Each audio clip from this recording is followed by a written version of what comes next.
In a world of dungeons, dragons, and devious DMs, 4 adventurers set out to save the mysterious land of Blaelflow.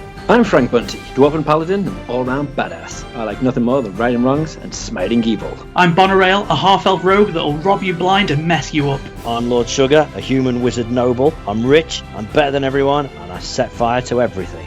I'm Draco Justice, Dragonborn Monk. For when justice calls, who will answer? I will. I'm Draco Justice. And I'm Doddy, the resident DM. I'll be throwing everything at these guys, including the kitchen sink. Ooh, a mimic kitchen sink.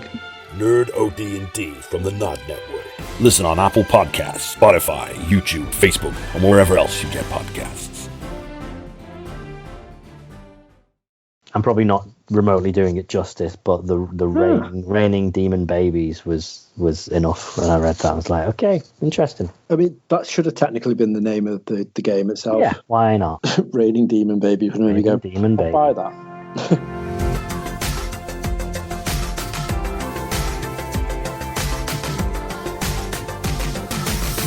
Hello and welcome to the all-new Nerd OD podcast. Hi Reg, how are you? Happy New Year. Happy New Year. New Year means new start, Reg. So I figured we could totally change up how the Nerd OD podcast works, and what better time than now to do something new? Maybe attract some new people, get some more listeners, maybe get to double figures. I mean, dreams, right? Yeah. Like, if it was my turn to intro, I was going to say Happy New Year, same happy old podcast. Yes. So you've gone the exact. No, because what I figured, right? I think the new way the podcast works, right? I think we start like this. Yep, great.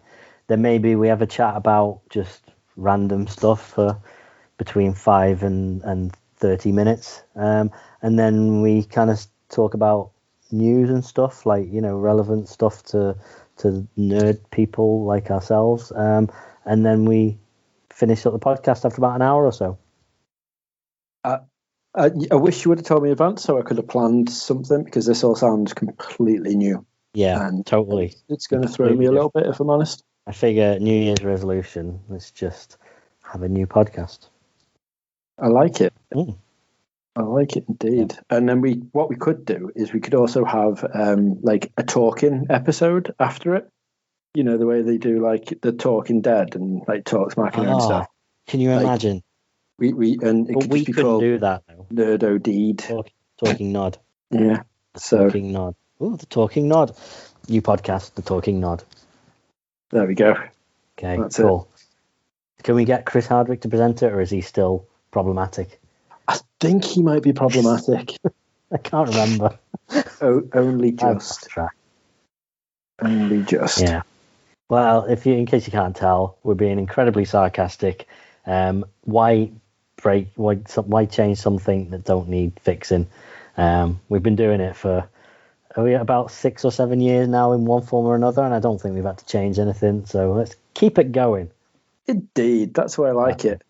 Exactly. But since it has been the Christmas period and the Happy New Year 2.5-ish weeks. What did you get up to? And more importantly, what did you get for Christmas? Because I've not spoken to you since before Christmas properly. I got a light-up yo-yo and a Pringles jigsaw.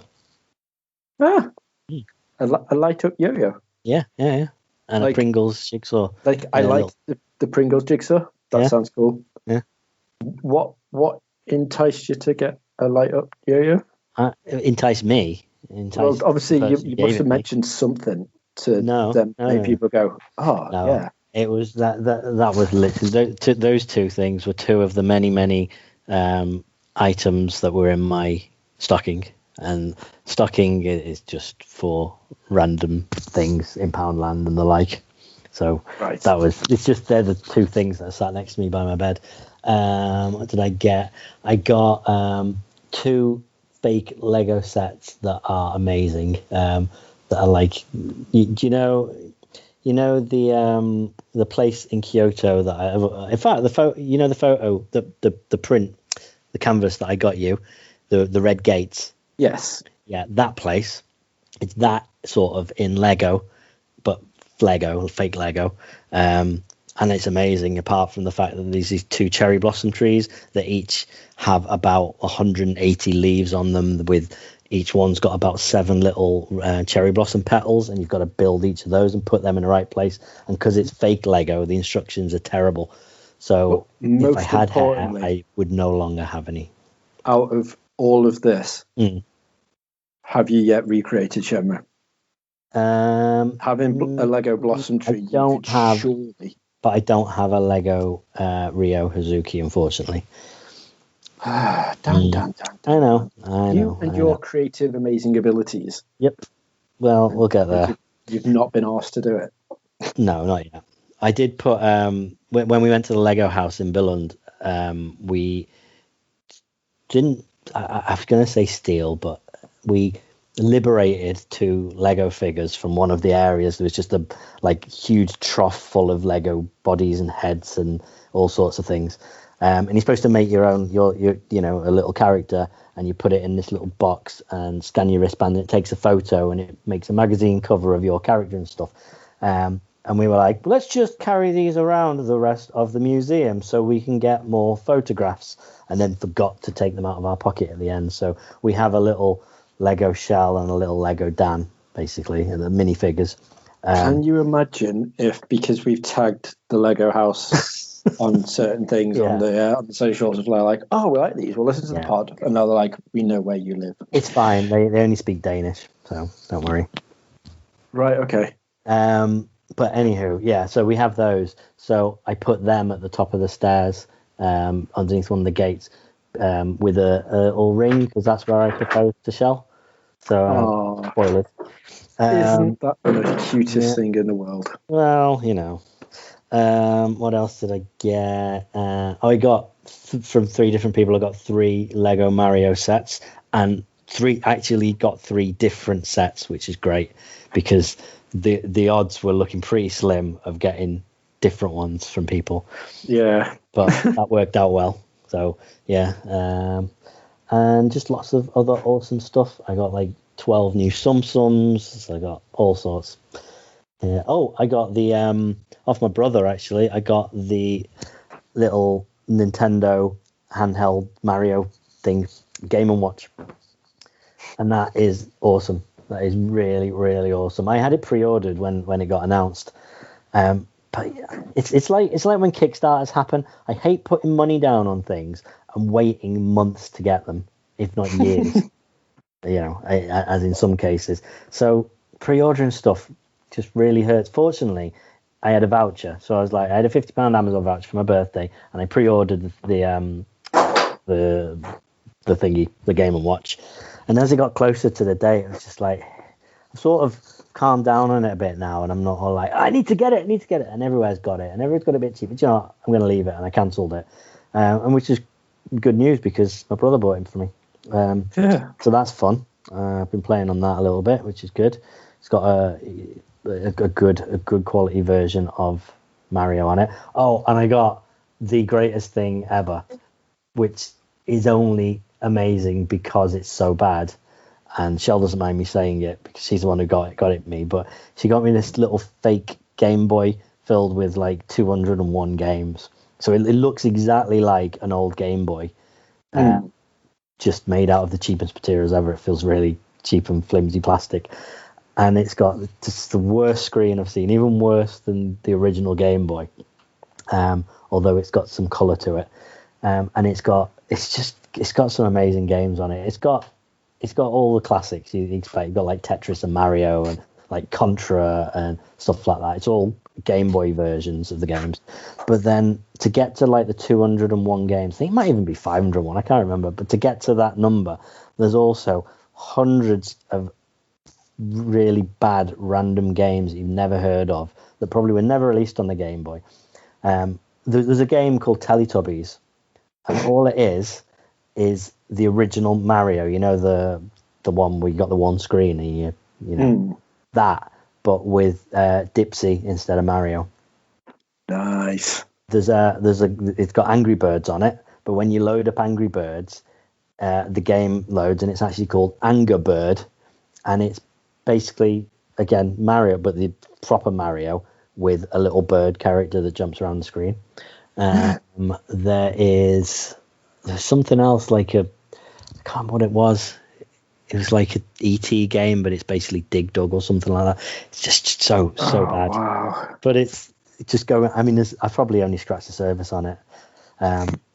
Next time I see you, when we actually get to meet properly, I'll show you it, and it's absolutely fantastic.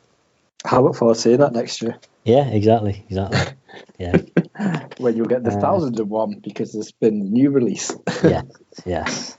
And I've also got £50 of Amazon money burning a hole in my pocket, waiting for to not have a game to play, and then I'll probably get Tony Hawk's because I'm still dying to play that.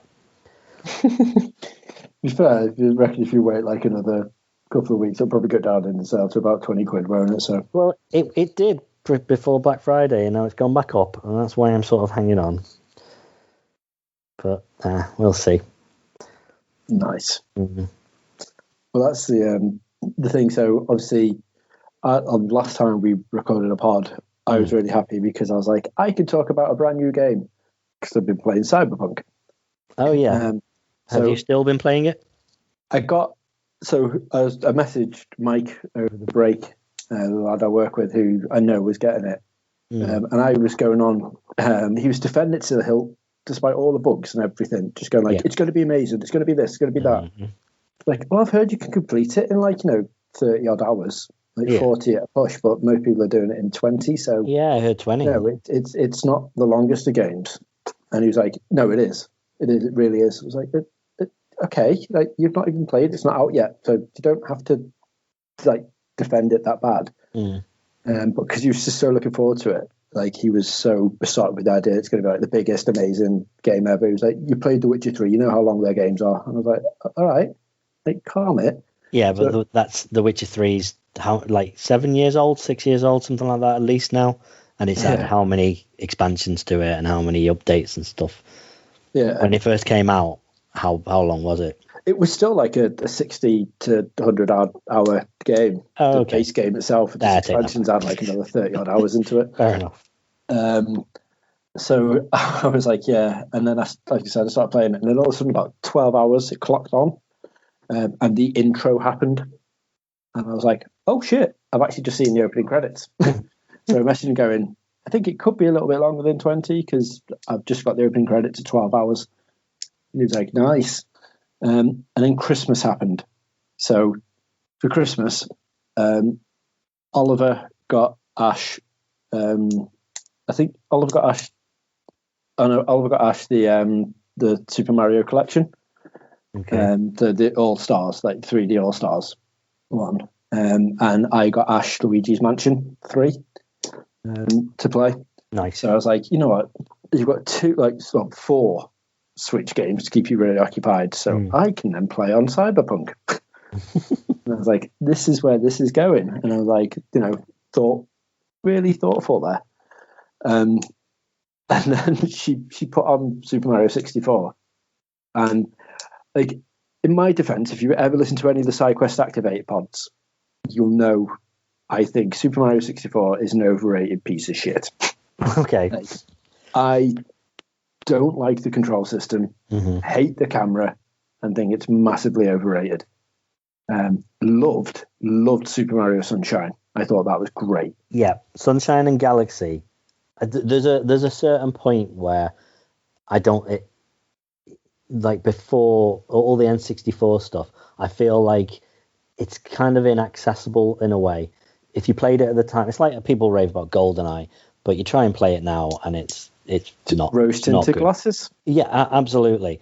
And there's a certain point where stuff, I think, could quite easily be released today, and it would get the same reception. Games sort of took this leap, and I think that was probably around the GameCube. So Sunshine, absolutely looked good, plays great. But 64, I agree. I mean, I never played it on the N64, or maybe briefly, but I played it on the DS and stuff, and it's fine, but it's not great. It's not nothing. That was the thing. When I, if you listen to we did a SideQuest Activated episode called Rose Tinted Glasses. Yeah. where we talked about this, and I remember getting the 64 for Christmas, and I got it with Super Mario 64 and Killer Instinct Gold. And I was like, oh ho ho! And I remember my mates had the PlayStation, and they had Pandemonium, Crash Bandicoot, and like Gran Turismo. And then I remember playing Super Mario 64, going like, well, this is all I've got, so I'm going to like just keep at it. And I just remember hated the swim controls, just hated the fucking map design, everything about it. I was just not a fan of. And then I was like, no, I will get through it, and I completed it.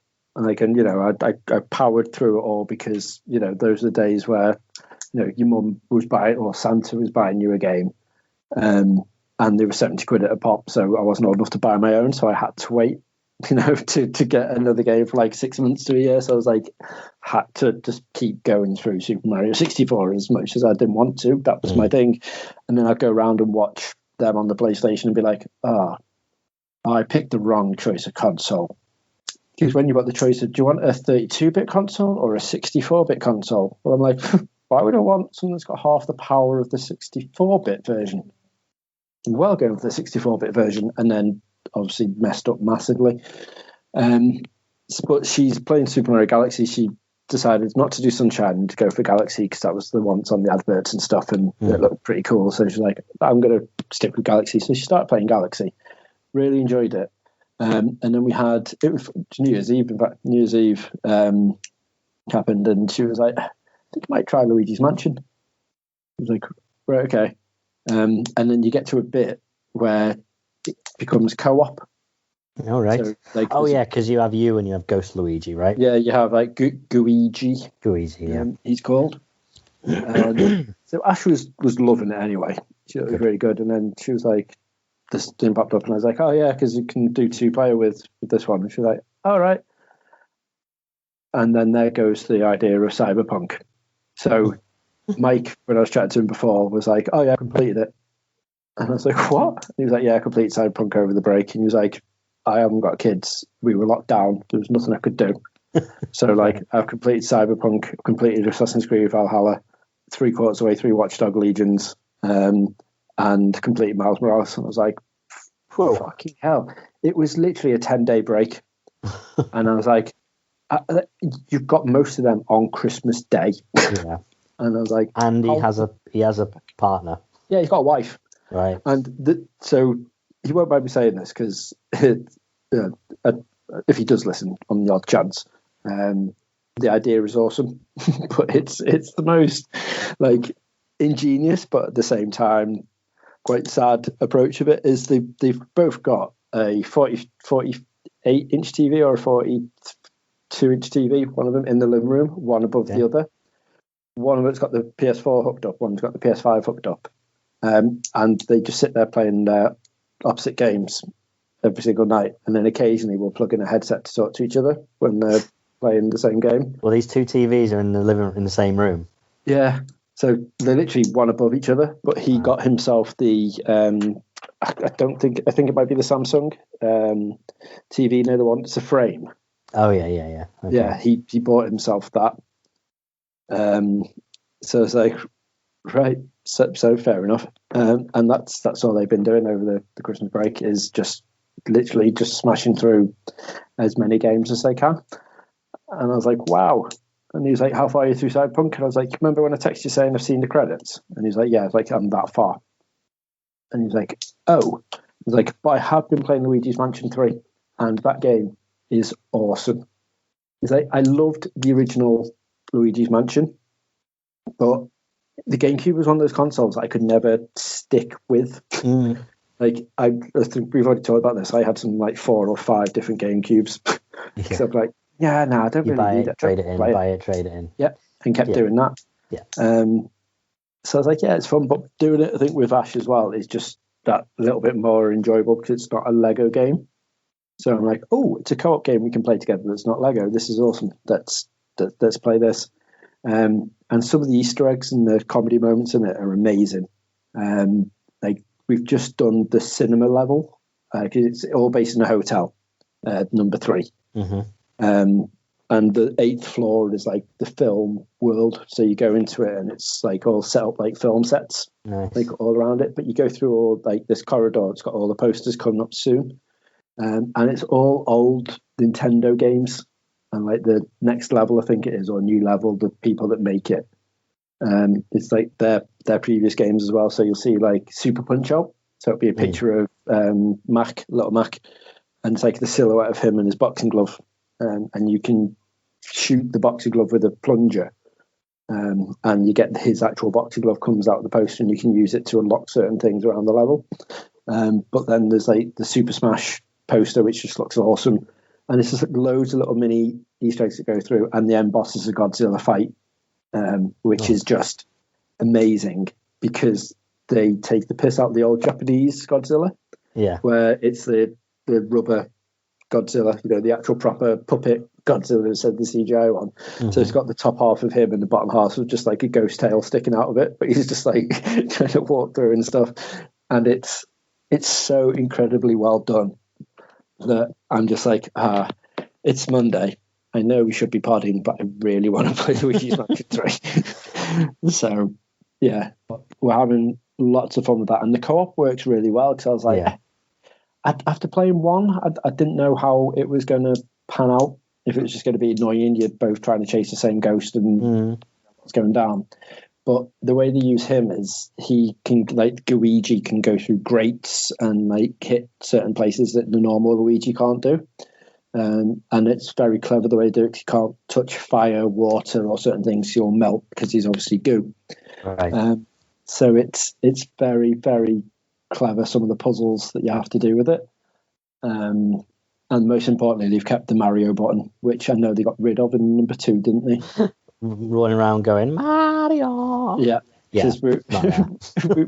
were playing it, and I said to Ash, I was like, I remember when I had the original one, I used to do like either level by level or life by life with Dave on Luigi's Mansion. And eventually he stopped playing it with me because as I was running around, I was just going Mario. Mm-hmm. Mario, and you'd be like, just please stop that. And when I say I just kept running around doing it, it was literally just finger on the button as I was running around doing stuff. So he was constantly going Mario, Mario, like every 2 seconds. And Ash laughed at it. And then you get a virtual boo as like a virtual boy, but they call it a virtual boo as a communication device for it. And I thought he said press up or down on the D-pad in order to bring up this virtual boo. So I pressed down on the D-pad and he went Mario. I was like, oh. So now every 2 minutes I'm like, wonder what's like in this bit. Mario. And I can tell there'd be any sort of minute now when I just get like a slap around the head or something's like, please, for the love of God, stop doing the Mario. I loved the first one, and I think what I really liked, I mean, in comparison to the second, and by the sounds of it, a little bit less on the third one, but the original Luigi Mansion, it was just a house, and as you went through the game, you'd unlock more doors and you'd get to explore more of the house, right? Mm-hmm. The second one is like level based. It's quite. I still love the gameplay. It works exactly the same, and it's fun. And and they've really sort of upped the extra little things that you find as you're going around, and you've got this different type of torch now and stuff, and you can add more to your Poltergust 5000 and stuff. But I think it's because it's a handheld game. I think they've thought, let's give it a bit more sort of levels set up. So there's 5 different houses, and each one you've got to go into about 6 times. So you're redoing loads of the same bits. Like the first level, you get in, you get to see the front garden, then the entrance hallway, and the garage, the kitchen, and then a hallway, and then a big one main room. And then once you've got a thing, Professor Egad comes on your Game Boo, and goes, come back to my office, and we'll talk about what you've just found. And he takes you back to the start, and he goes, right, okay, go back now. Now you need to get to this room, so you have to go through that all again to get to the next room.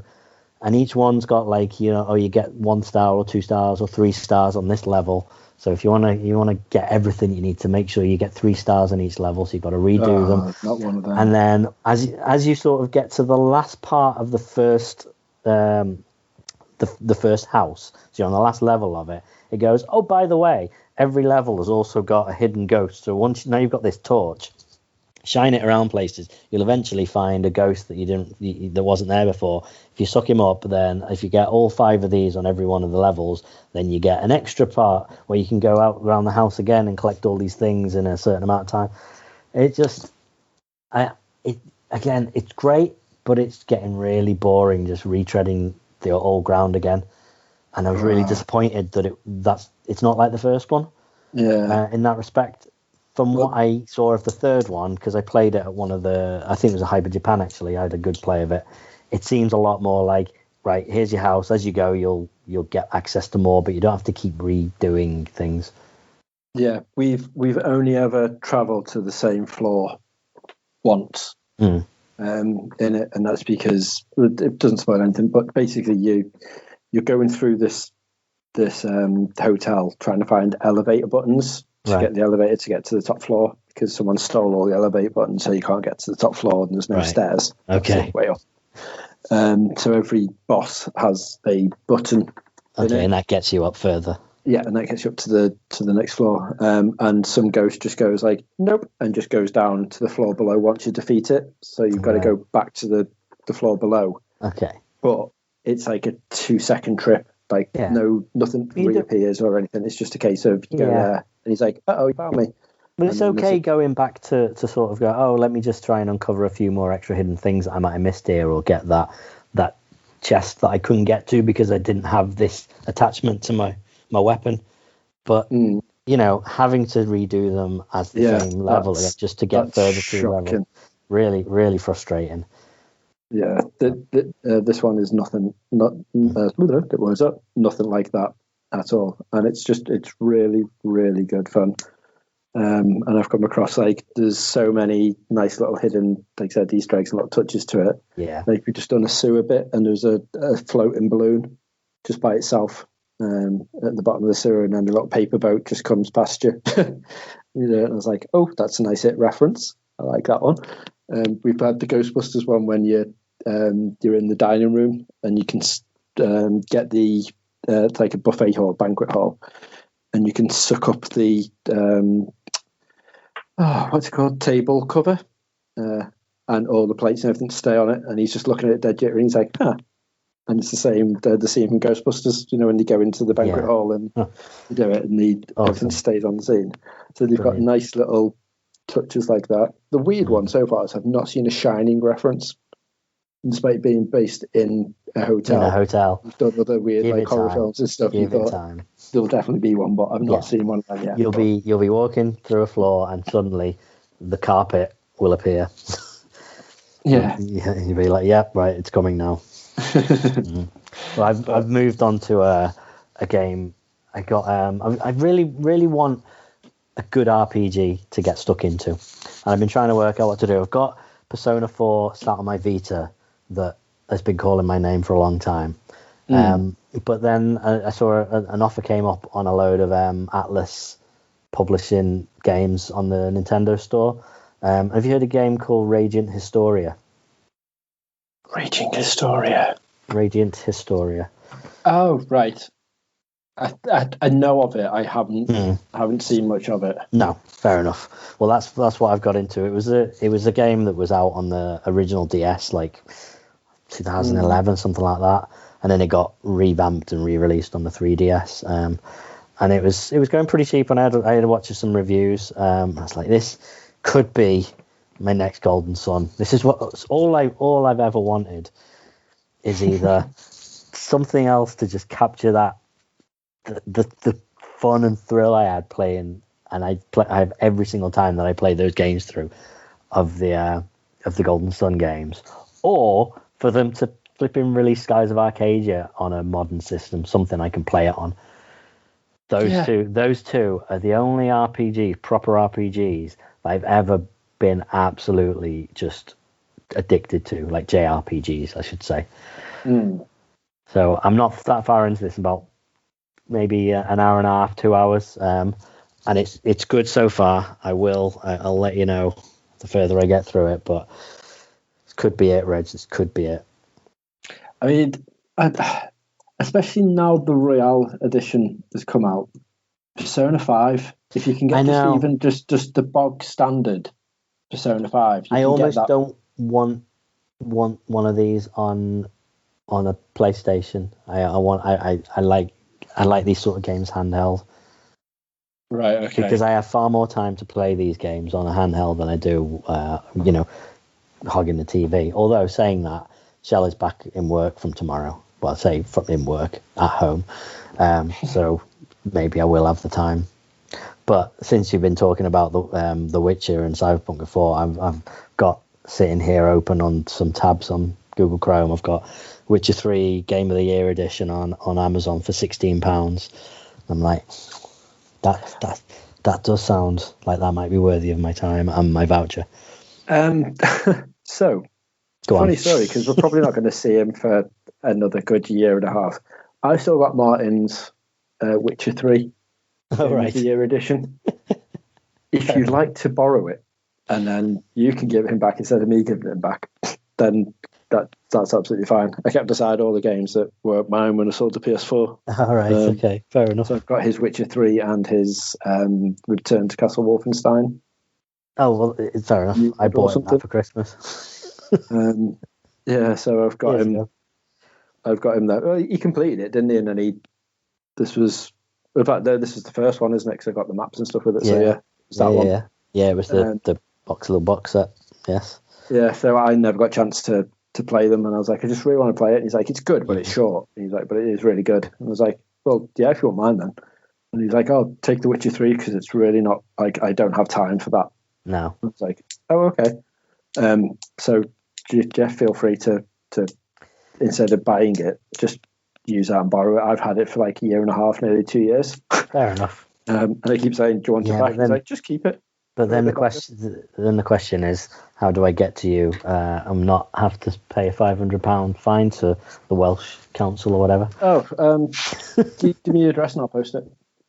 Oh, it's not worth that. Don't worry about that. It's not worth the stamp I've got in my pocket, but it's worth 17 quid for you to buy on Amazon.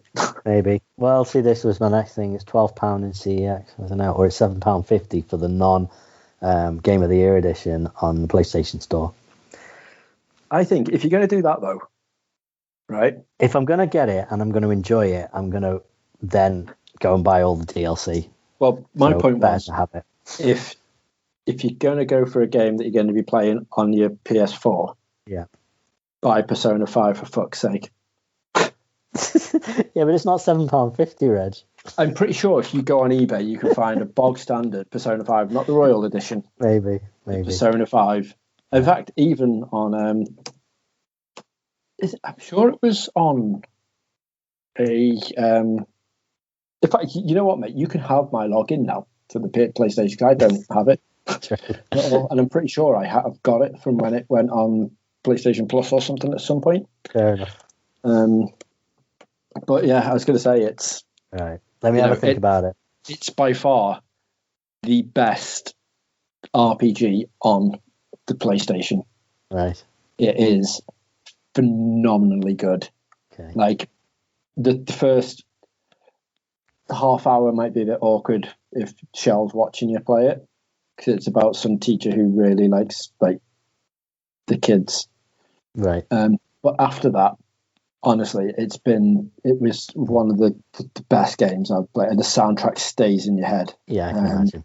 And so much so that the latest article on IGN popped up before saying, finally, after like so many fans have demanded it, all Persona soundtracks are officially going to be released on Spotify tomorrow. Fair enough. Good timing. Always be able to go and listen to them once you get them stuck in your head. Mm. But yes, you can buy Persona 5 for £6. It's the lowest price. Okay. So if you'd like it, definitely purchase it. Because if you want a JRPG, you're not going to find a better one. No, fair enough. Witcher 3 is great. It is really good. But if you want something you can just sink your teeth into and just adore, especially with your sort of outlook, Persona 5, it's as Japanese as they come. It's fucking fantastic. I can't sing its praises enough. It's just so good. And you can even download the Japanese pack, so you don't even have to listen to it in English if you don't want to. You can actually just have the traditional one with English subtitles, which is the only way to do it. That's good. Yeah, it's so good, mate. You seriously need to get onto it. I can't believe that came out 3 years ago. Well, technically, it came out like 10 years ago, didn't it? It was a PS3 game. Persona 5 wasn't. No, Persona 5 is a brand new one. I thought Persona 5 was. No, Persona 4 was.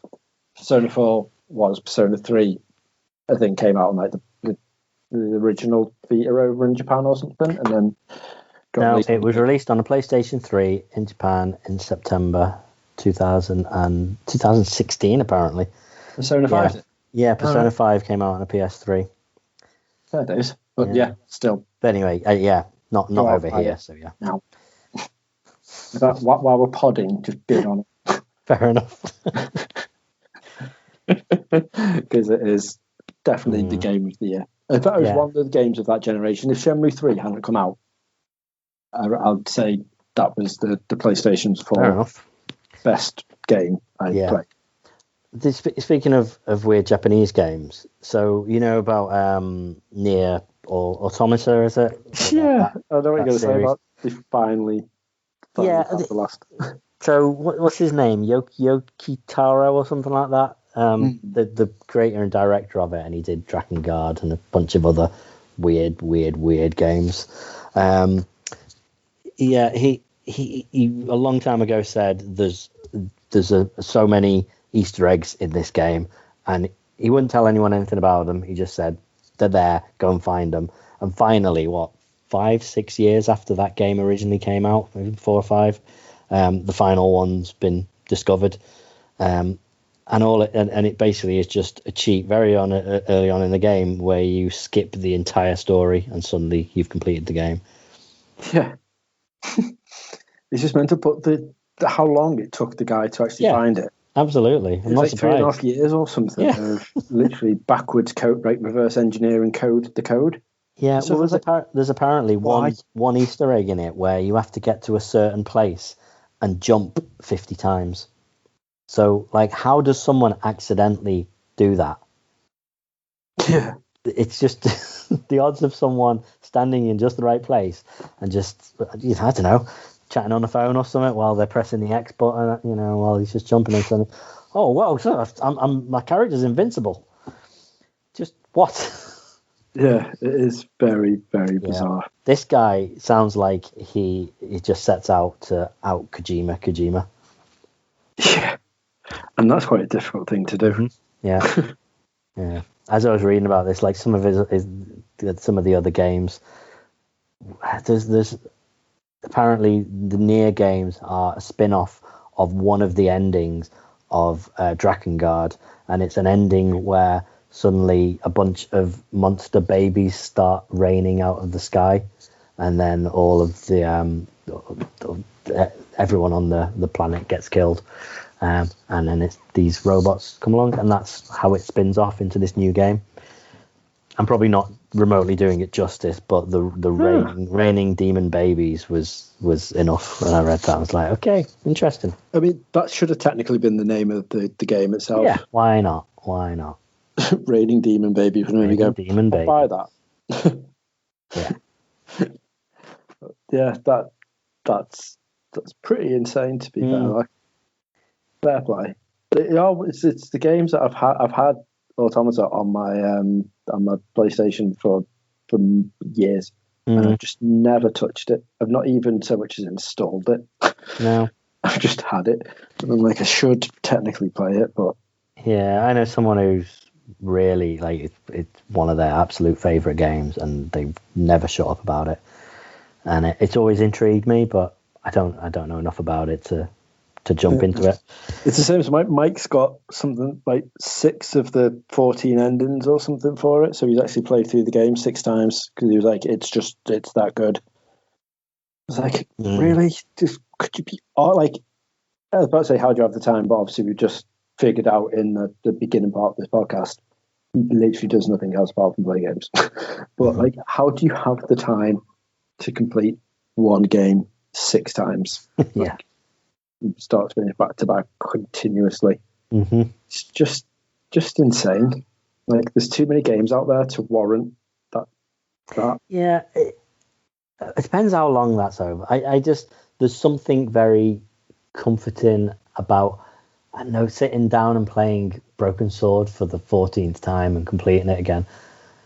I just, that sort of thing. I just, or Golden Sun, like, the amount of times that I've played through every single one of those, so all 3 of them to completion, one after the other. I just love it. I absolutely love starting these games again. I don't get bored of them. It's bizarre. I think if they had the head screwed on, right, Camelot, I think what they should do is port them all to the Switch, but redo them for the Switch, not just be like, oh, here we go, just like from the ground up. Do a proper rebuild. Yeah. Because that would make you buy a Switch straight away. I would. And if they need to sell one more to get to their annual sales figures, that's the way to do it. Yeah. I will buy it. It would be the same for, like, say, Skies of Arcadia. Give me Skies of Arcadia. I don't understand how that has not come over. No. Just it blows my mind. It was on the GameCube, so just not bothered. I could buy a Wii for like a tenner or something like that, and then I could play it on that because I've got the GameCube version. But I tried. To be fair, when I had that on the GameCube, or it might have been on the Wii, I played it. They added loads of extra stuff in. It was like a Legendary Edition or Legacy Edition or something like that. And I did an extra boss, like an optional boss that they'd added in way too early, but I saved and completely the one time that autosave has screwed me over, like it repeatedly screws you over, Reg, was this game, because this boss was absolutely impossible, and I just couldn't carry on. I couldn't carry on at all, and I was probably only about a third of the way through the game. Never even got my island, one of my island fortress again. Oh wow! Oh, such a good game, such an amazing game. My Wii's in the loft if you want me to post that along with the Witcher 3. Don't worry about it, Reg. Don't worry. You can play Skies of Arcadia again because it is that damn good. It is. It is very good. I also got round to watching the Sonic film. Oh, right. Okay. Interesting. Thoughts? Yeah. That noise is enough. I was hoping you weren't going to say it was terrible. It was the worst thing I've ever seen, because I didn't think it was. I'm not saying it was good. It just wasn't. It wasn't bad. This is my issue, right? Is that everyone has been praising the Sonic film for bringing a really good video game to film, and saying like how good it is, and I was like, because the shit show that was the original trailers and the original design of Sonic screamed differently. And I was like, I'll at some point I'll give it a shot. And obviously we've got Sky Cinema. So it was on Sky Cinema. So I was like, Oliver will probably like this because it's got a CGI blue hedgehog that's going really fast. So we stuck it on, and he stuck with it for like a good 45 minutes of it. And then he was like, is it going to get any better, Dad? I was like, I have no idea, mate. And he's like, I'm just going to go play with the turtles instead. I was like, you go do that, mate. And I carried on watching it. And it could be anything else if they just renamed the hedgehog to Alfred. apart from the end part where Tails pops through the little portal thing. Yeah. Or the little Knuckles Ugandan clan. Exactly. Apart from this, you think it's genuinely Dr. Robotnik isn't really Dr. Robotnik. No. In it the entire way through. His actual ship, I thought they could at least made the way his fucking iconic ship. Mm-hmm. But they're like, nah, we'll make it look like a plane. He loves planes. Yeah. Does he? Yeah, and he does. Like, the best, rings could have been anything else as well, couldn't they? It could have just been completely it wasn't because they were portals. They weren't just rings, which was weird. Like the best part of the entire film was seeing Shenhua at the Sega entrance. That was, that could have made it the film of the year, but then they actually put the Sonic film in that, and it was all right. It was just, it wasn't what I thought it was going to be because everyone was going on about how good it was. I think it was just the internet loved that they'd won. They thought, like, look what we made them do. But they completely changed this film. What I'm curious about, and I think I said it after I watched it at the cinema, like, what was Tails going to look like before they did the redesign of Sonic? Before they changed him from being kind of creepily realistic. What was Tail going to look like at the time? Fantastic Mr. Fox, but What's with that? an extra tail. Oh, okay, right. That's fair enough. If they want to get Wes Anderson and Roald Dahl involved, I'm all for that. Or the fucking weird Mr. Fox dude from Peter Rabbit. Can't remember his name because I don't like that. No. But yeah, that. But I don't know. It's just it would have been shit. But Tails looked pretty cool. I actually liked the look of Tails. Yeah. In that, and I think the sequel could be really good if they now gone like, right, okay, look, you know the law. We're actually going to the mushroom world now. We've got Tails in here. It's like we could go to, because you're showing us the fucking Green Hills zone. You're showing us everything, and I was like, oh my god, like this could be good. And then straight away, we're in the actual Earth, and I was like, right, just go over there, and just have a really fun, fucking frolicky family good film where it's got loads of video game references in it from like the robots and all the shits. Dr. Robotnik's now gone mental. So result. Sonic has proven now he's got his red sneakers and he can go fast. Yeah. Tails is here. We've got Knuckles, and the tagline for it is do you know the way? Exactly. So it's sorted. Yeah. So there you go. There you go, Sonic people. I've created your script. Go. Yep. And also early on in the film introduce Amy Rose and then very quickly kill her off. Yeah. And then that's fine. But also bring Big the Cat in at some point and then just have him take over the entire movie. Have it turn into like Big the Cat goes fishing. And yeah, it's just all about how he's trying to find, maybe he's got this vendetta again, this giant fish in a lake. And he needs to catch it just to prove his dead father right that he has the skills to catch this gigantic fish. So can I stop you right there? Okay.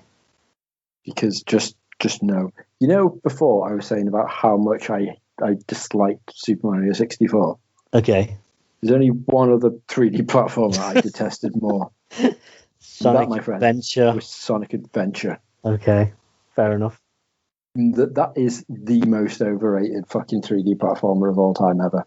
Fair enough. How everyone's like, oh, Sonic Adventure is amazing. They all go downhill from there. Like, I don't know. Really? Yeah, I don't know whether anyone did. Because granted, they get worse. It is downhill from there. No, actually, Sonic Adventure 2 was better than Sonic Adventure 1. But regardless of that, it is very much downhill, but they were at the very bottom of a very short hit. So I mean, like, I love the Dreamcast, and I will that's the hill I will die on, defending that. Absolutely. But genuinely, like, you just know Sonic Adventure was fucking awful. The controls were wank. The camera was awful. Just the only redeeming slightly thing of it was how much the Tails theme tune, whenever he popped up, really pissed Dave off the stage where he point blank refused to play it, which was I gotta fly high, and it just like has a really awful like woman singing this horrendous song about how Tails can take flight. Real. And he doesn't use his tails; he uses a fucking plane. Yeah. Just Wow. They're trying to make it a little bit more realistic. Just no, like, I know before people, if anyone is going to comment on this, be like, but he uses it in Sonic 3. Yeah, I know that. But that's beside the point. He still flies in that. So, go fuck yourself. In this, he's just a side character in Sonic Adventure where he's like, I'm not going to take part. I'm just going to fly an aeroplane. I'm miles per hour. Douche. Sorry. No. This was going to be a really fun podcast on it, but I've just turned it into just Reg's rose-tinted rage. Yeah.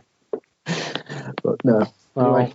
Obviously, if you had time to watch the Sonic movie, you had time to watch, well, probably not Wonder Woman because you'd have to go to the cinema to see that, and you're in Wales, so that's not possible. But at the very least, you've watched Soul on Disney Plus.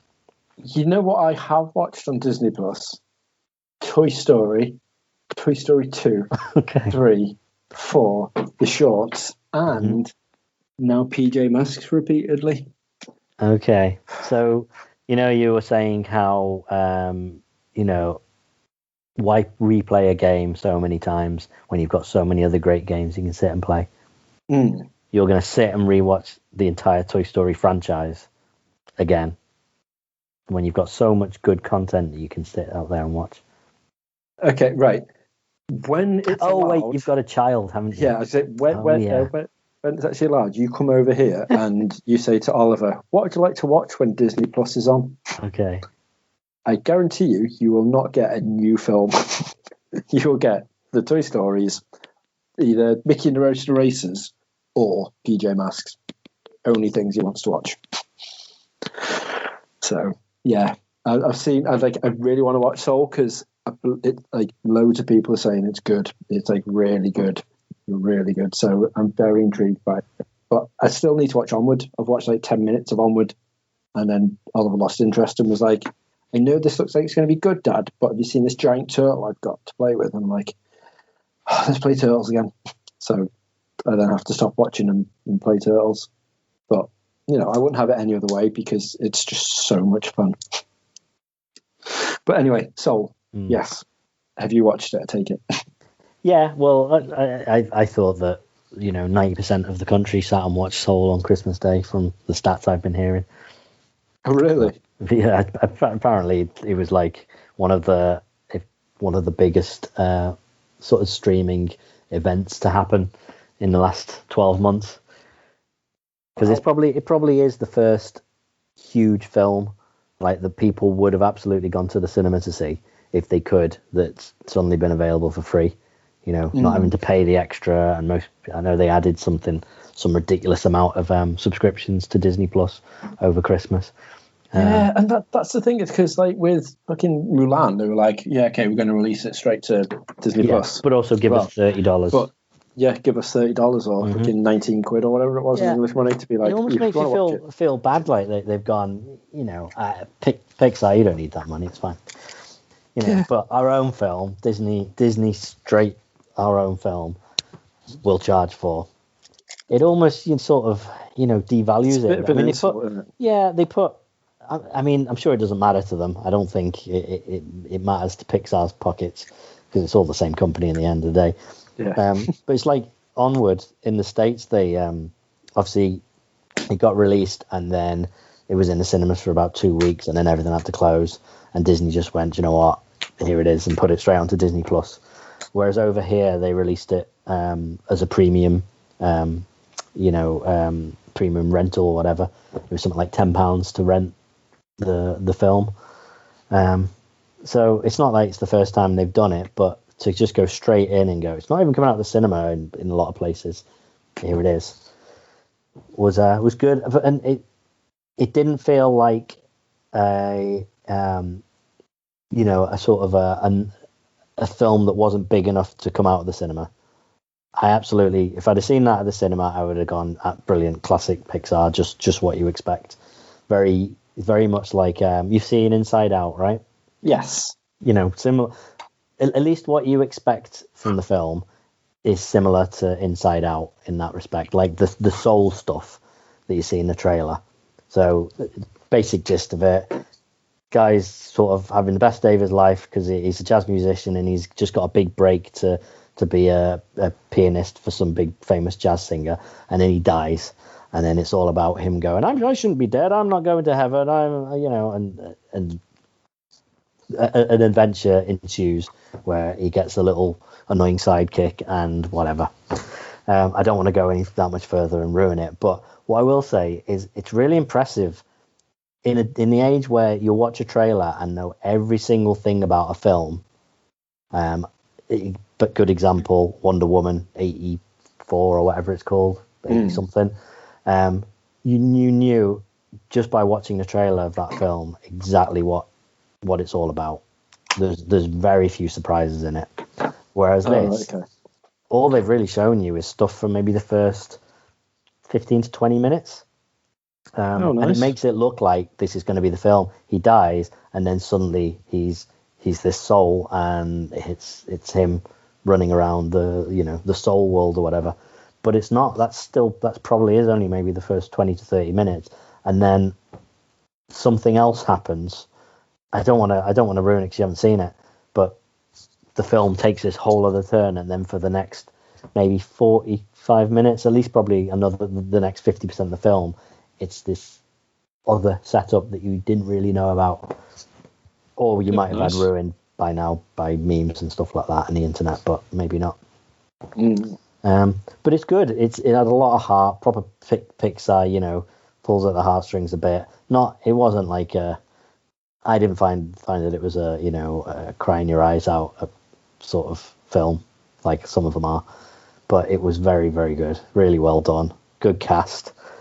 Yeah, see, I've heard a lot of people that when I watched it were like, it brought me to tears. Like, I'm part of like a load of different dad groups and stuff on Facebook, and everyone's like, oh my god, like the kids got bored of it, but I loved it and I even cried. I was like, yeah, well, it is probably their least kid film, and that's purely based on the fact, I think if it was entirely those, the little blue-green fuzzy souls that you see in the trailer, if it was them, maybe the kids would be really interested in it. But like I say, a lot of it then isn't. It almost could have been a live action film that was then CGI when you were, they were the souls, and then, again, I don't want to go too much, but that would have worked. A lot of it didn't need to be CGI, so that was kind of one of the interesting things about it, I thought. But well worth seeing. And then obviously Americans also on Christmas Day got Wonder Woman 84. Is it 84? 84. 84, yeah. And I went to the cinema to watch it. And I came out of it, and all I had to say was, that was so, so stupid. It was such a stupid story. Oh. It was a mostly entertaining film. Don't get me wrong. It's one of those. I was there for 2 hours, mostly entertaining. Didn't really get majorly bored, but the story is so stupid. It's just it's just so bad in that respect, and I don't feel like it was any better or worse than the first one, because the first one had its big problems. But it's almost because it was released on the TV technically in the States, that I think a lot of the internet and a lot of people are really slating it and ripping it apart. But I don't understand why people didn't like it as much as they supposedly liked the first one. I don't think it was any better or worse, but it was just a really stupid point in the story. Yeah, see, that's all I've heard. I've only heard people say it's nowhere near as good as the first. And the thing is, thinking about it, like when we came out of watching Wonder Woman, the first one, I was like, I'm genuinely surprised. That was really good. Apart from the end fight, that was a really good film. At least the best of the DC had to offer, which I know isn't hard, but Patty Jenkins has come out and said, yeah, I loved everything about that first film except for the fight scene they made me put in at the end, because they wanted a big fight scene in the third act. So, yeah. Yeah, anyway, so it goes to show, doesn't it? But exactly. Yeah, the more I've been talking about it, because the first one was on TV over here over Christmas, and Ash's folks watched it, and they're talking about it. I was like, oh yeah, I really liked that, and I was like, oh no, and then I had that issue where we talk about films thinking about it. Yeah, no, it's not. It wasn't You know what? I think it was just because we literally came out of like Batman v Superman, then Justice League, and then we were like, we need something to redeem DC, and we're like, that's it, because it was quite entertaining. And then now we're away from it. I'm like, yeah, it wasn't great. It was all right. Wasn't great. The thing about the DC films I hate is how there's just no consequences to everything. Anything they do, it just doesn't matter. You could. I mean, all the huge fights and huge explosions at the end, and you look at something like, was it in Batman versus Superman where they're fighting through the no, it wouldn't have been that. It would have been Man of Steel. Yeah, where there's the massive fight through the city and all the buildings are getting knocked down, and you're like, there's a lot of people dying here. Yeah, but they're not even. No one's even batting an eyelid. And the same, in Wonder Woman, the huge explosions on this army base or whatever, and yeah, never mind. There's a fight. That's the end of it. Let's move on. This is the same. The gist of it is that there's this stone that can grant wishes, and then this guy gets hold of it. I think who's the guy who's the man who plays the Mandalorian? It's the same guy, right? Oh, right. Okay. Fair enough. I'm pretty sure it is. Pretty sure it's the same actor. Pedro Pascal. That's him. Yeah. Yeah. So he gets hold of it, and he's basically he just wants to be the most successful man in the world. He wants to run everything, run the country, run the world. Not particularly for bad things, just because he wants to prove that he can be amazing. So he gets hold of the stone and he goes around granting everyone's wishes. And as it goes through the film, all these things start to go wrong with the world because, there's always the downside to the wishes. It's like the monkey's paw in The Simpsons, well, just in general. But there's so many huge things where, like, there's riots, there's countries are falling apart. There's this town I think it was in Egypt, that this gigantic wall appears out the ground and surrounds the entire city, knocks hundreds of buildings down, so much destruction and death. And then towards the end of the film, he manages to grant pretty much everyone in the world's wishes. So the entire planet is falling apart. But he manages to stop it all. Everyone's happy at the end. It's like, oh, there you go, that happened. Wow. And, like, it's just, you look at something like, I hate that I keep comparing, and I've done this over the years, comparing it to any of the Marvel films. But there always seems to be consequences for the actions in the Marvel films. Yeah. If there's a lot of people die, then pretty much the next film, there'll be something huge going on. There'll be, look at Civil War. The entire premise of that film is because the bit where in Age of Ultron, when he takes off an entire town and crashes it back into the ground, and all these people have to get rescued, but loads of people died. They're like, right, look, we need to do something about this. Yeah. There's nothing like that in any of the Warner Brothers DC films, and it just bugs me. I know it's a film; it doesn't have to be realistic. We just spent 15 minutes talking about a film where a guy dies and then his soul has to go, escape from trying to get into heaven and stuff. Like, it's not realistic. I don't care though. No. That's fine. That's a cartoon. I don't know. Something bugs me about it. That's it, because they are literally they're bringing comic book characters life, so you're allowed to be mental. You're allowed. You are exactly. The comics. It's just different. That's why a lot of stuff they never directly adapt the comics like exactly as it was, because comics you can afford to be weird and just all these different bizarre storylines that just wouldn't work in a live action film. Speaking of which, I am on season 2, episode 5, I think, of The Boys. Oh, okay, well done. Finally getting around to it. You've only got 4 left. Yeah, that's really good. Good. I'm glad you're enjoying it. Yeah, I'm not gonna lie, I was a little bit like, because I was really enjoying the first season, and I heard mixed about season 2, but Yeah. season 2's just as good as season 1 so far. The only thing that's doing me head in, but I know the reason for it and stuff anyway, is what's her name, the new girl, the Storm. Oh, Stormfront. Yeah, Stormfront. Yeah, I mean, you've got But there'd be no series without. No, I was going to say I know the reason why she's there and stuff, but I'm just like, oh right, okay, yeah, but and I think you're supposed to have pretty strong feelings towards her one way or another. So, yeah, no, it's stick. I know you wouldn't give up. I know, yeah, absolutely. I know why she's doing why they brought her in and what's going on. So yeah, but it's just all I can say is they've done it really well because I do fucking hate her. And then, like you said, they want to do it one way or the other way. Like, she's really good, or God, just kill her. And I'm on that bit of like, come on, Homelander, I don't like you, but can you just snap her neck, do something? But yeah, it's really good, and I like the way it strays little bits and pieces away from the comic, from the graphic novel and stuff, but it's still got heart in there. Exactly. It touches enough on the bits from the comics that you're like, like, oh, it's that bit, great, and they're going to do that. Or I wonder if this is coming up next. But if they have you read all the comic? Did you? I got up to, I think, the last one I need.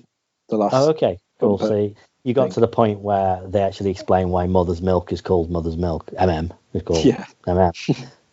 Like to explain for people at home, literally, his mom is this giant, huge monster of a woman who he has to have her breast milk, otherwise he'll die. Basically, it gives him his superpowers, and if he doesn't get it, then he'll completely waste away. It's all sorts of wrong in the comics. Yeah, if they did that in a TV show, in anything live action, it just would not work. It would just be too weird.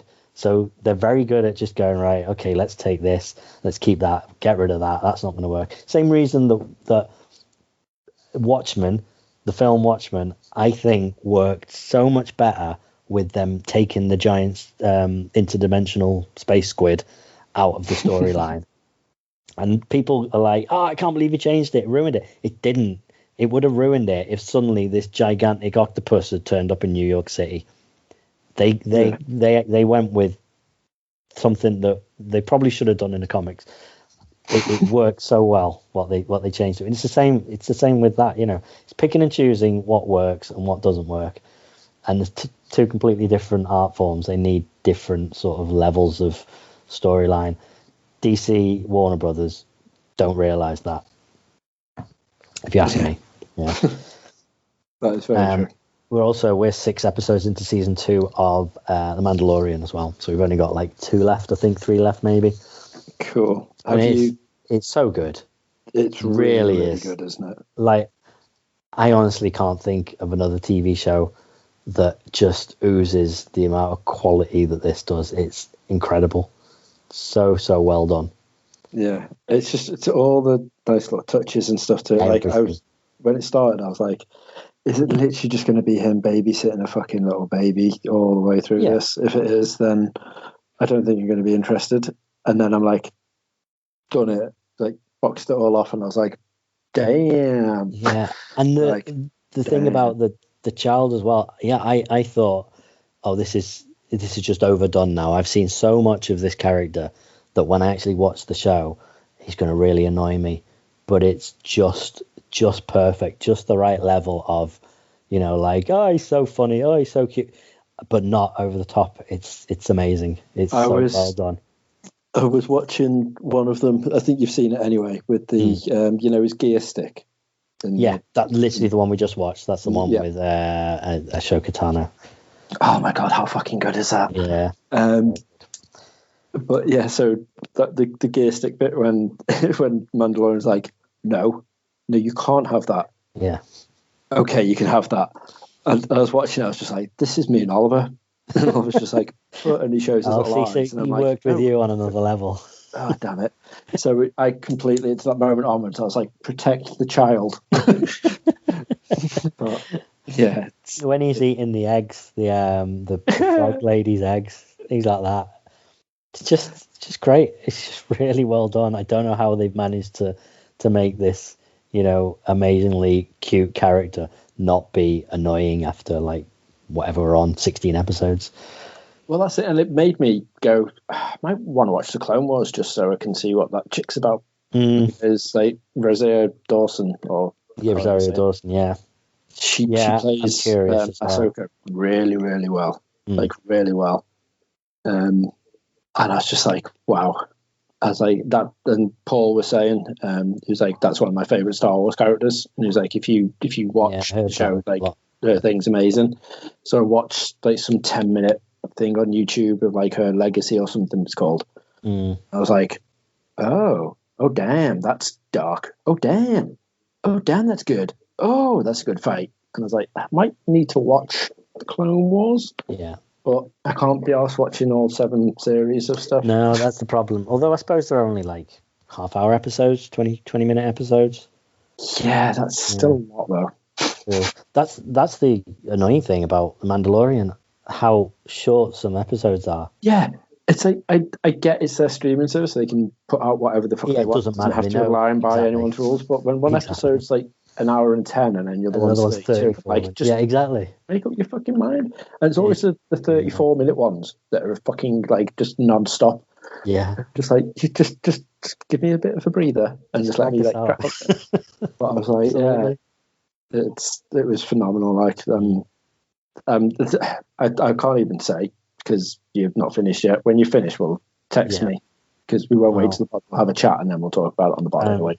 I'm waiting to find out whether, just in case people haven't watched it, no spoilers, but I'm waiting to see whether the person that you saw at the end of the first episode of season 2 is who you think it is. Hasn't he seen at the end of episode 1 on season 2? Yeah, he's carrying around some guy's helmet in this. Oh, show, right, okay. And you saw the person who this helmet may belong to. Yeah. Yeah. Right, but it might not be him because, it could be like a clone of his. I'm only saying, I'm not saying to the character. I'm saying, I know who you're on about. You understand. Now. Sorry, I understand who you're talking about now. So I'm waiting for that to come back anyway. Right, okay. Yeah. I don't think you've got long. No, well, we've only got like 2-3 episodes left. Yeah, well, the other thing about it, though, it seems like a very small galaxy because he keeps visiting the same planets.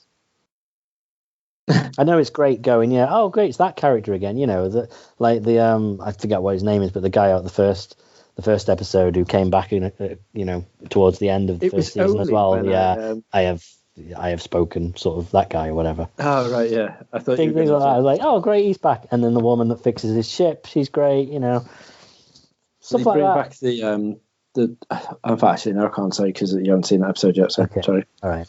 Anyway, and are they doing what's her name? Cara Dune. Yeah, is she getting her own show? Yes. Like, cool. Yes, but I don't know if it's a prequel or a sequel or what they're doing. It's got to be a sequel because she's just been handed a Rebel Alliance badge or whatever. Said, we could use your help. Yeah, just wait. All right. Fair enough. But no.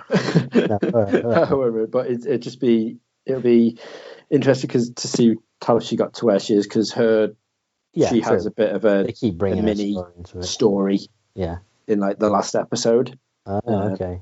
So I think that obviously trying to tee it up ready for her spin-off show. But the way they end it, it's like, it could either be she goes off to do something, or it could be like, well, how did that happen in the first place? Okay. Like, well, we'll take this to show you. So they've done it quite cleverly in that aspect. Nice. And that's why I'm intrigued about Ahsoka and what her show is going to be and whatnot. Like how they doing that, because apparently she might be dead, she might not be dead in like this after the Mandalorian season. Right, okay. So her timeline is different than everyone else's, or it shows up some bullshit. I read that much about her. I'm like, is she alive in the Clone Wars and then she's dead in the Rebels or whatever it's called, the next one or whatnot? Clone Wars set after. I can't remember if the Clone Wars is set after. Must be before. It's got to be before. The Clone Wars is set before Mandalorian, but Rebels is set, I think, during the ending of this Mandalorian. Something like that, where there's the crossover of it. Okay. Something happens. If Dave was on, Dave would be able to tell you all of this. Okay, maybe next time. But yeah. I can't. Warning, I'm just excited. Next episode, we may talk about the Mandalorian and Star Wars in general with spoilers. So if you're not up to date, get Disney Plus and watch all 16 episodes. Yes, won't take you long. I'm hoping that you've not had the last episode ruined for you. Yeah, kind of. Right. Okay. I know who's in it. So right. Yeah, Okay. Unfortunately, I won't get that moment of whoa. Yeah. So that's my fault for not watching it months ago. Yeah, I was quite lucky. The last episode only aired like about 2 weeks ago, wasn't it? Yeah, I know, but to not, get up to date with it. So I was just like, what was I doing? I was wrapping presents, and I was like, I'll stick it on and watch it. Right. And then it was just like watching the thing, and I was like, oh, nice. And I was like, hang on, what? And had that moment of like wanting to text me dad to be like, hurry up and fucking finish Mandalorian season 2. But okay. He's on like episode 5 of season 1, and he's like, I'm not getting into it. And I was like, you love Star Wars? He's like, I know, but it seems to be really. I think it's his TV, which is the major issue, because he's like, everything's dead dark. Oh, okay. Just move up the brightness. And he's like, yeah, there's just something about it I can't put my finger on. And I was like, just keep with it. And he's like, are the Jedis in it? And I was like, just stick with it. You'll see lightsabers at some point. Just stick with it. But yeah, it's very good. Mm-hmm. It's very good. Yeah. So, I'll let you get off and play Luigi's Mansion in a sec. But there's 2 little things that have come out in the last couple of days about Sega. Have you seen their new? Obviously, they're releasing the Game Gear Micro, aren't they? But have you seen their new home arcade system? No. So it's a mini. I don't know whether you see them very much over here. I suppose if you went to like that arcade club and stuff like some of the big arcade places around the UK, you'd see them. But there's a very generic Sega arcade cabinet that you see in Japanese arcades, and they'll have dozens of them all playing the same sort of game. And rather than having a different arcade cabinet each time, they can just load different games on them. You probably played Street Fighter on one at some point in some arcade somewhere. So basically, they made a little mini at-home version of this.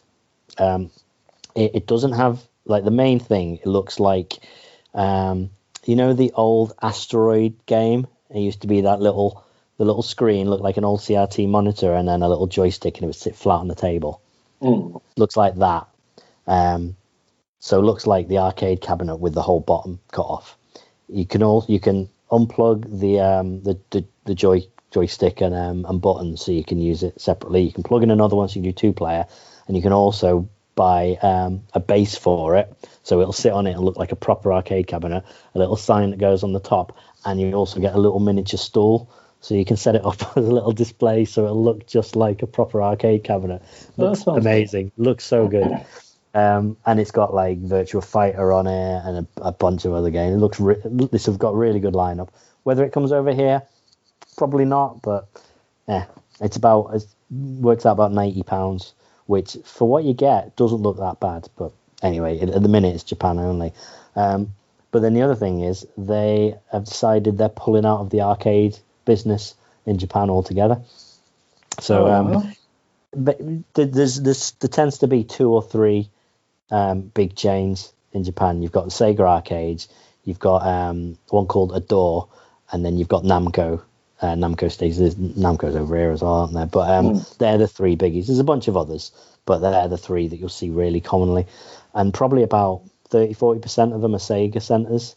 But basically all Sega centers are going to be closing down or getting sold, and hopefully other companies will step in. But somewhere like Akihabara alone, there's 3 Sega centers on that one street. Wow. And potentially all going unless someone buys them. But they released a tweet announcing that they're retiring from the arcade business. But it's hilarious. So if you have a look, if you go to where is it? Sega_ENT. Sega_ENT. You can see the tweet and you can get it translated. But basically, they've written it like a member of an idol group is graduating, so someone's leaving, and it's perfect for Japan. It just works so well. So it's all about like, sorry to make this announcement, but I'm leaving the group as of this date, and these are my reasons and stuff. But it's a business. It's so bizarre. I could say I'm looking forward to this new part of my journey, thanks to the support of the other members of the group, our staff, and all of my fans. That's insane. I love it. Right. Well, time to get back to Luigi's Mansion 3 then. It is indeed. Dishes are done, ready to play. Although I have been up since like 4 this morning, so maybe an early night might be a good idea. Well, you know what? An hour. I'll have an hour of Luigi's Mansion 3 with the wife. There you go. Because I think she's beginning to see her arse with Mario Galaxy as we're playing. As we're talking, all I can hear is and then he's shaking the stuff. So yeah, that's been an interesting one. If the Switch is still alive by the time we actually get to this. Oh, just a quick one before we do go. Apparently, the Star Wars: The High Republic show, which they teased at this thing, has now got an actual trailer. Oh, no way. Interesting. So that's got an actual trailer to show. I have no idea what it is, but apparently it's set 200 years before the Skywalker saga. Yeah, well, this is the 3 phases. Comic series or a book series. Oh no, so that's what this is for. This isn't about the TV show. This is about the comic or the book series. By the looks of it, I think. It does say the adventure begins now. Purchase your copy. Yeah, Lucasfilm Publishing, new era Star Wars storytelling, centuries before the Skywalker saga. An interconnected mega story told across books, comics, and magazines. There you go. Yeah, there is there's a series trailer as well. New books announced, multiple phases planned, and a High Republic. So later on this month they're going to be doing the actual trailer. But apparently there is an actual trailer show being debuted recently for the High Republic one. I don't know. We'll have to have a look into this before we start talking about it, really, as it just randomly came up on Twitter. Just happened. I'm like, oh, what is this? Yeah, that'll be interesting. Cool. Anywho, right. I suppose I better go off and play some of that. Yeah, sounds good. Right, well, I'll tell you what. It's been an absolute pleasure speaking with you this year, Squire. All right. It has indeed. So, thank you very much. Yeah, thank you for joining me, and hope the 2.5 weeks we had off was useful. It felt weird, if I'm honest. Did it? Yeah. I don't think I like that. We shouldn't do that again. Okay, fine. No more Christmas D&D episodes to fill up our... Oh, no, it's just by the time we hit, like, this year's Christmas, I think we're going to be, because this has been such a brand new style pod, I think we're finally going to smash it, so we'll be able to employ someone to edit. So maybe. We can do the Christmas D&D pod, but we can still do a normal pod as well. So, I see. We'll got it. Right. So all will be good. Right. I will let you go, and you can get up nice and early tomorrow and stick Witcher 3 in the mail for me. Will do. Do you want to go with the Wii as well? Don't worry about the Wii. The Wii involves you going to a post office, I would imagine. I will only allow you to do this if it means you literally just have to walk up to a letterbox and put the item in. Yeah, I've even got one at, like, not even at the end of my road. It's like 3/4 right down the street. So, right. And I've got envelopes and jiffies and stuff. So fair enough. All right. Good. I'll allow that. I'll do that. Just reluctantly. I can't remember your full postcode and stuff, so you'll have to just text me. I will do. Just do that. All right, babe. All right. See you later. See you later, alligators. Thanks for listening, everyone. Hi, happy New Year. Hope it's a good one for you all. Yeah, I was ending this like I was getting off the phone to you, Reg. Like, all right, see you later. No, wait, we're doing a podcast. It's a podcast, mate. It's a podcast. Yeah. Right, thanks for listening. See you next time. Bye. Toodles.